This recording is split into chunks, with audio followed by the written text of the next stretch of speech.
जय हिंद साथियों। कैसे हैं आप लोग? मजे में। आज अपन जिस टॉपिक के बारे में बात करने वाले हैं वह है मध्य प्रदेश का इतिहास। और मध्य प्रदेश के इतिहास के अंतर्गत अपन आज पढ़ेंगे सातवाहन वंश। कौन सा? मध्य प्रदेश में सातवाहन वंश। मध्य प्रदेश में सातवाहन वंशों का जो भी योगदान है, इन्होंने जो भी आक्रमण किए हैं, जो भी राज्य स्थापित किए हैं, सब के बारे में आज अपन चर्चा करेंगे। ठीक है, तो आइए स्टार्ट करते हैं सातवाहन वंश। अगर वीडियो पसंद आए तो चैनल को सब्सक्राइब जरूर करें और वीडियो अंत तक देखें। मध्य प्रदेश में सातवाहन वंश। मध्य प्रदेश में सातवाहन वंश, सातवाहन वंश का जो संस्थापक था, सातवाहन वंश का जो संस्थापक था उसका नाम था सिमुक। कौन था? सिमुक। जो सिमुक था, ये सिमुक वास्तव में जो सातवाहन वंश थे, जो सातवाहन वंश था वो दक्षिणी था, यानी कि दक्कन का पठार आज का अपन देखते हैं ना, महाराष्ट्र, कर्नाटक वगैरह, इन क्षेत्रों, महाराष्ट्र, इन क्षेत्रों में किसका? सातवाहन वंशों का। सातवाहन वंशों ने अपना शासन स्थापित किया, यानी कि इनने मगध पे नहीं किया था स्टार्ट। ठीक है, मगध पे इनके समय जब सातवाहन वंश का जब दक्कन पठार में जब इनका उत्कर्ष हुआ, यानी कि इन्होंने जब अपना वंश को स्थापित किया, यानी कि सिमुक द्वारा, यानी कि आज का महाराष्ट्र वगैरह क्षेत्र में, तो उस समय मगध पर जो वंश शासन कर रहा था उसका नाम था कण्व वंश। कौन था? कण्व वंश। ठीक है, ये जो लिखा हुआ है यहाँ पे कण्व वंश। ठीक है, इसने मगध पर आक्रमण किया। क्या किया? सिमुक ने क्या किया? मगध पर आक्रमण किया, और मगध पर आक्रमण करने के साथ ही उसने कण्व वंश के सुशर्मन, किसको? सुशर्मन को हराकर, किस पे? सुशर्मन को हराकर मगध पर अधिकार कर लिया। यानी कि सिमुक ने क्या किया? सिमुक ने अपने सातवाहन वंश का संस्थापक था, वो कौन था? तो सिमुक था। सिमुक ने किस पे आक्रमण किया? मगध पर आक्रमण किया। ये वास्तव में कहाँ का था? तो दक्षिण भारत का था, लेकिन इसने मगध पर आक्रमण किया और मगध पर कर्ण वंश के संस्थापक सुशर्मन को हराकर, और वहां पर किस वंश की स्थापना कर दी? तो सातवाहन वंश की स्थापना कर दी। लेकिन इन्होंने, सातवाहन वंश ने कभी भी अपनी राजधानी को पाटलिपुत्र नहीं ले गए। ये कहाँ नहीं ले गए? पाटलिपुत्र नहीं ले गए, यानी कि आंध्र प्रदेश में औरंगाबाद इनकी राजधानी रही है। ठीक है, तो ये कभी भी पाटलिपुत्र पर अधिकार करने नहीं गए। यहीं से, मतलब इन्होंने दक्षिण भारत से ही राजपाट पाटलिपुत्र तक किया। इनका जो साम्राज्य था वो पाटलिपुत्र से लेकर कर्नाटक तक चला आता था। कर्नाटक, आंध्र प्रदेश तक इनका क्या था?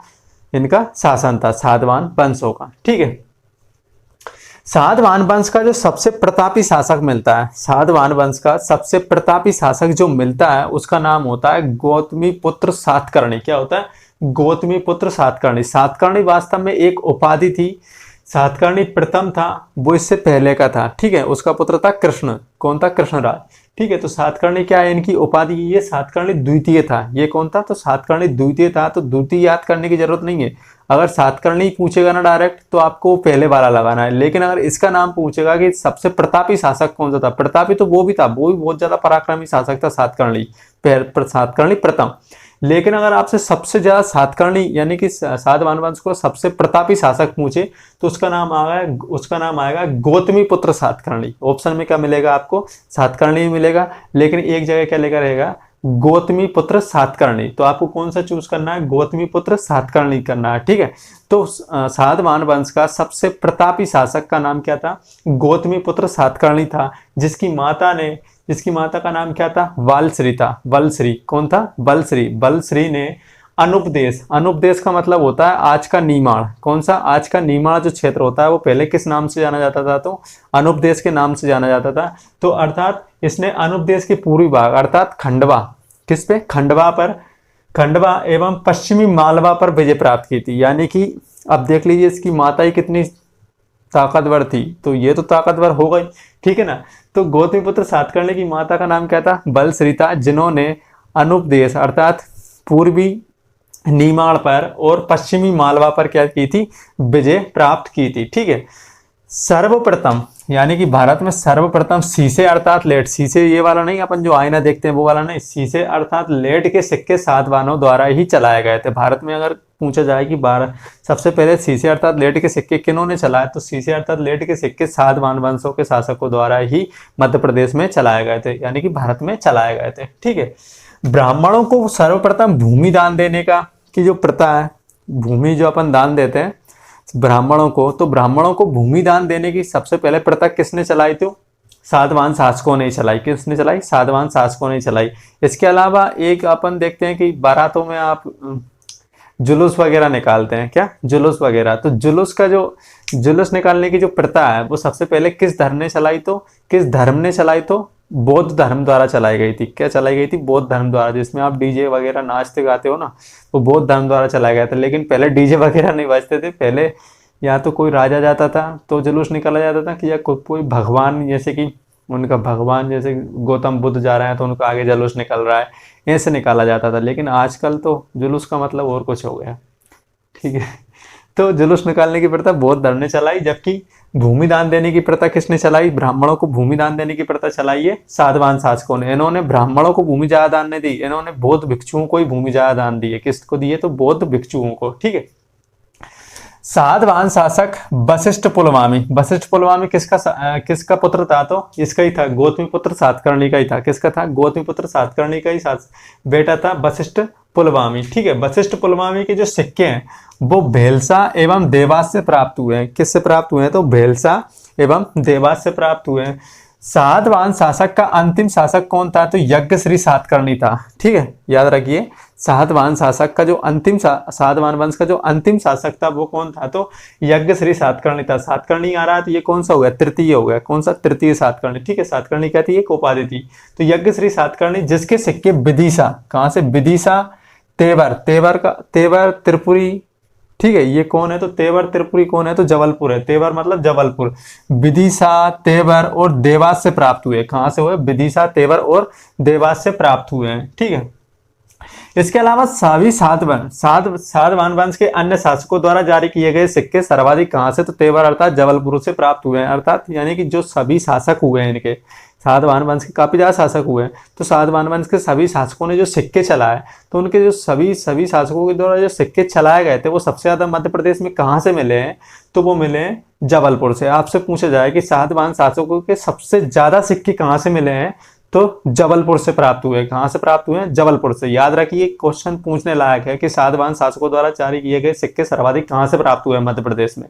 तो कहां से हुए? तो तेवर अर्थात त्रिपुरी अर्थात जबलपुर से प्राप्त हुए हैं, ठीक है, सभी के। अगर इनका वशिष्ठ पुलमावी के अकेले के पूछ लिए जाए तो कहां से प्राप्त हुए हैं? तो भेलसा एवं देवास से प्राप्त हुए हैं। जबकि अंतिम शासक यज्ञश्री सातकर्णी के सिक्के कहां से मिले हैं? तो देवास, विदिशा और तेवर से मिले हैं। जबकि गौतमी पुत्र सातकर्णी के सबसे ज्यादा सिक्के कहां मिले हैं? जो कि सातवाहन शासकों में सबसे ज्यादा प्रतापी शासक था, तो उसके मिले हैं उज्जैन से। कहां से मिले? उज्जैन से, ठीक है। तो गौतमी पुत्र सातकर्णी के सबसे ज्यादा सिक्के कहां से मिलते हैं? तो अपने उज्जैन से मिलते हैं, ठीक है।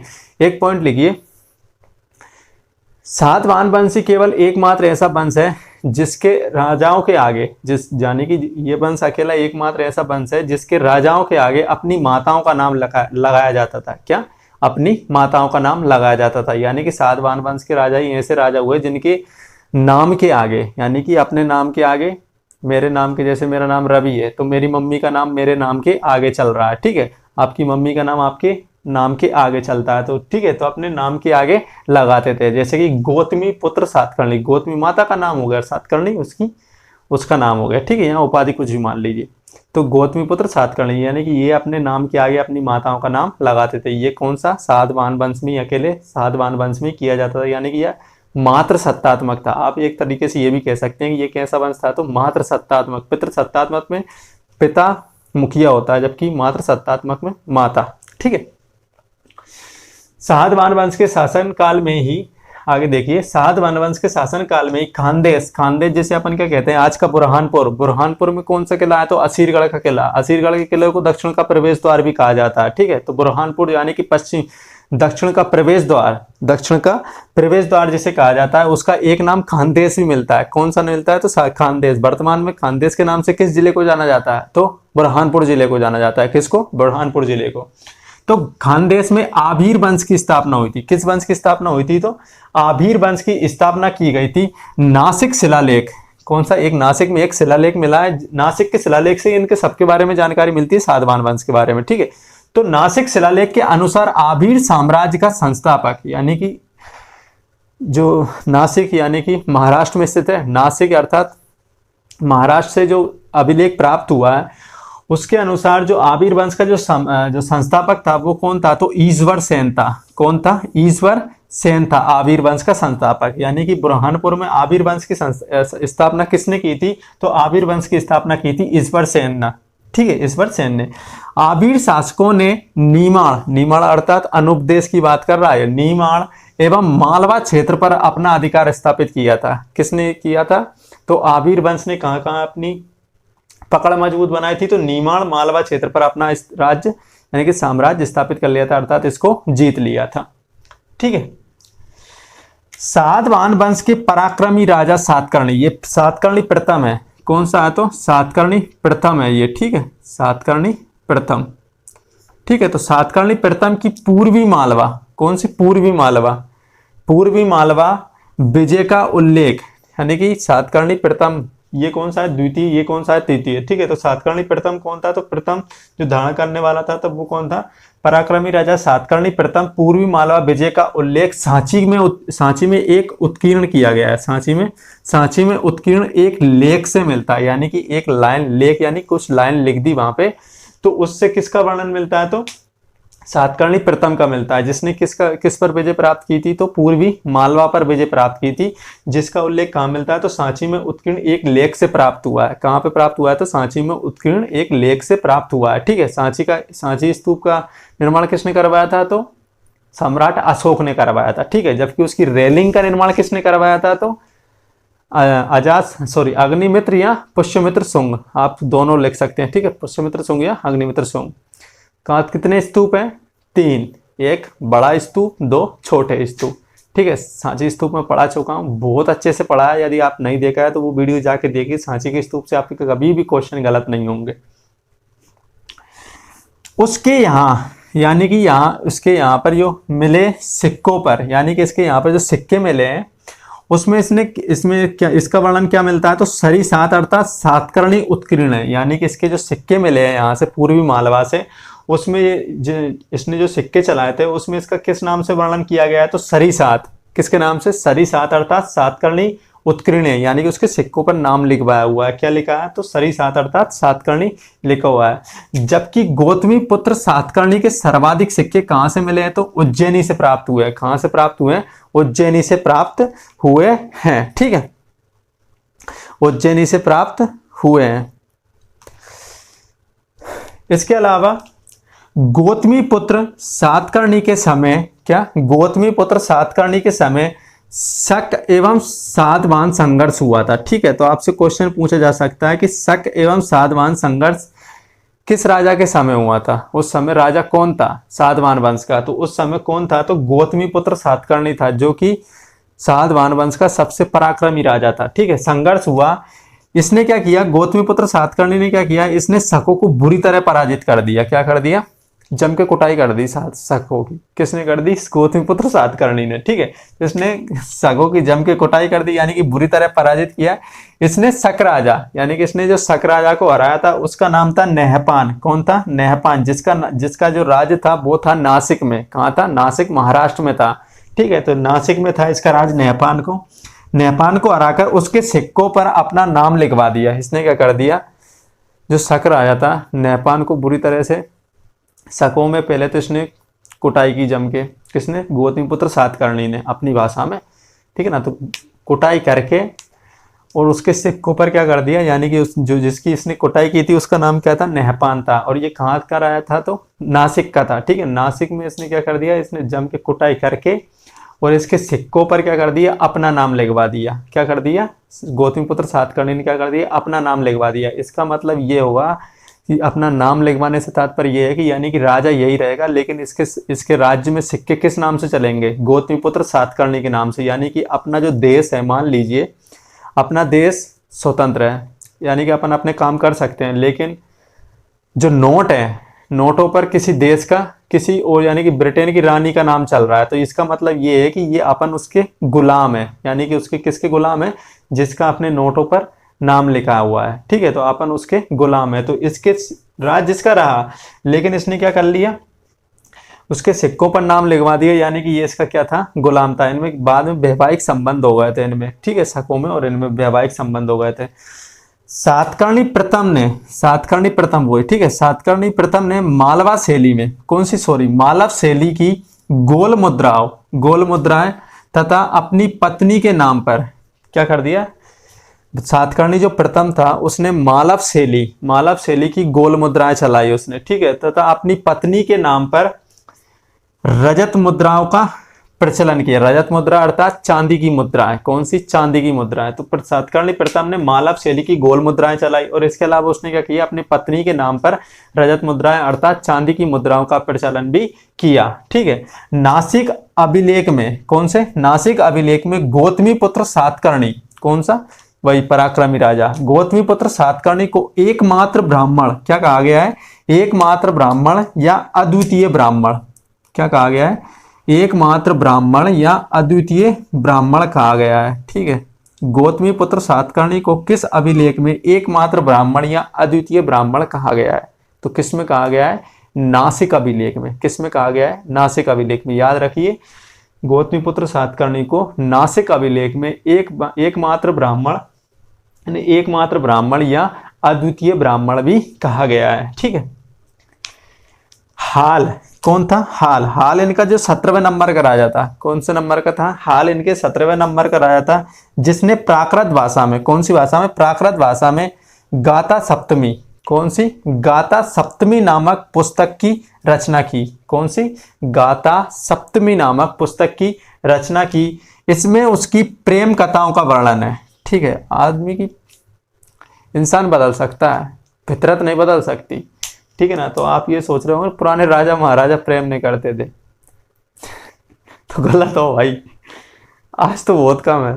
इनके प्रेम की कोई सीमा ही नहीं थी, यानी कि इन राजा महाराजाओं के प्रेम की कोई सीमा ही नहीं थी। आज की तो चलो लिमिट है, 2, 4, 6 जितने भी होंगे लिमिट हो जाती है, लेकिन इन राजाओं के प्रेम की कथाओं की कोई भी सीमा नहीं थी। इसलिए देखो, अब प्रेम कथाओं लिख रहा है तो प्रेम कथा 1-2 के बारे में तो लिख नहीं रहा होगा, आप खुद ही अंदाजा लगा लीजिए कितने होंगे।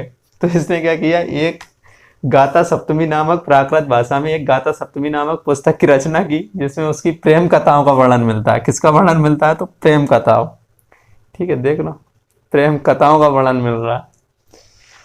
इसके अलावा इसके शासनकाल में ही, इसी के, यानी कि हाल के शासनकाल में ही गुणाढ्य, कौन सा, गुणाढ्य ने बृहत कथा, कौन सा, बृहत कथा कोश, कौन सा, बृहत कथा कोश किसने लिखा है, तो गुणाढ्य, किसने लिखा, गुणाढ्य ने लिखा है, ठीक है। तो बृहत कथा कोश नामक ग्रंथ की रचना की थी, किसने, बृहत कोश नामक ग्रंथ की रचना की थी गुणाढ्य ने। इनके जो रुद्रदामन प्रथम था, जो कि एक शक राजा था, शक राजा रुद्रदामन प्रथम ने साधवानों की भी कुटाई की है, ठीक है ना। यानी कि इसने, रुद्रदामन प्रथम था, इसने, जो कि सौराष्ट्र का राजा था, उसने क्या किया है, इन साधवान वंशों के जो राजा थे उनकी 2 बार कुटाई की है। कितनी बार कुटाई की है, 2 बार कुटाई की है, लेकिन इनको क्या कर दिया, उसने कभी नष्ट नहीं किया, यानी कि इनको पूरी तरीके से नष्ट नहीं किया, इनके वंशों को, यानी कि जो राजा थे उनको मारा नहीं, बल्कि इनसे क्या कर लिए, वैवाहिक संबंध स्थापित कर लिए। क्या कर लिए, वैवाहिक संबंध स्थापित कर लिए। वैवाहिक संबंध के नाम पे एक समझौता होता था, वो तो जो राजा जीतता था, वो जो भी लड़की पसंद आ गई या राजकुमारी जो भी आ गई, भाई ये चाहिए, ले जा भाई, लेकिन मारे मत, ठीक है ना, यही होता था वास्तव में, कहानी यही है। अब वो तो वैवाहिक संबंध का एक नाम दे देते हैं। तो पहले किसने चढ़ाई थी कुटाई इनकी, तो शक शासकों की जो कुटाई चढ़ाई थी वो चढ़ाई थी गौतमी पुत्र सातकर्णी ने। लेकिन बाद में कौन आया, रुद्रदामन प्रथम आया, शक शासक, जो कि सौराष्ट्र का राजा था, उसने किनकी चढ़ा दी, तो साधवान राजाओं को चढ़ा दी, ठीक है ना। और अपनी जो वैवाहिक संबंध स्थापित कर लिए, 2 बार हराया था शक शासकों ने, शक शासक रुद्रदामन प्रथम ने साधवान वंशों को, साधवान वंशीय शासकों को, लेकिन उसने इनको नष्ट नहीं किया, बल्कि इनसे क्या कर लिए, वैवाहिक संबंध स्थापित कर लिए, ठीक है। तो ये था मध्य प्रदेश में साधवान वंश, इतना ही आता है, ये तो मैंने ज़्यादा बता दिया, लेकिन इतना ही है, आप बुकों में भी देख लीजिए, इतना ही वर्णन मिलता है, इससे ज़्यादा नहीं मिलता, ठीक है। तो आई होप कि ये वीडियो आपको पसंद आए। अगर पसंद आया हो तो चैनल को लाइक करें, सब्सक्राइब करें, वीडियोस को लाइक करें और चैनल को सब्सक्राइब करें और कमेंट करें, ठीक है। जय हिंद, मिलते हैं अगले वीडियो में।